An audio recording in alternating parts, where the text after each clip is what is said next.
Hello everyone, good evening. আপনাদের কাছে নিয়ে চলে এসেছি আজকে আরও একটা নতুন ফুড ব্লগ ভিডিও নিয়ে। আজকে ছিল শনিবার, 14ই ডিসেম্বর। তো রোজকারের মতন আজকেও নিয়ে এসেছি।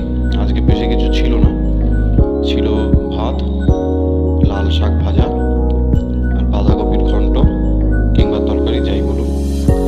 তো দেখুন পুরো ভিডিওটা। তো এমনিতে শনিবারে নিরামিষ থাকে, কিন্তু আমি অল টাইম নিরামিষ।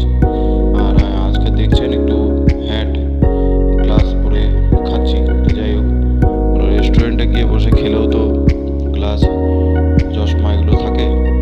তো বাড়িটাকেও রেস্টুরেন্ট মনেই করলাম। তো যা খাওয়া যাক। এই তো লাল শাক দিয়ে খাচ্ছি। শাকটা দুর্দান্ত হয়েছে, দুর্দান্ত, কিছু বলার নেই, নিজের বাড়ির জিনিস। আচ্ছা, এরপরে আজকে লাস্ট আইটেম বাঁধাকপি তরকারি কিংবা ঘন্ট, যাই বলে থাকুন। ছোটো ছোটো নতুন আলু দিয়ে, কড়াইশুঁটি দিয়ে, অসাধারণ তরকারি। কালারটা দেখুন, কালারটা দেখুন। এবার ভাত মেখে খেতে হবে। যাই হোক, দেখতে থাকুন কেমন লাগলো। আজকের ভিডিওটা খুব একটা বড় হবে না, ছোটই হবে, মানে অল্প টাইমের মধ্যে করা তো।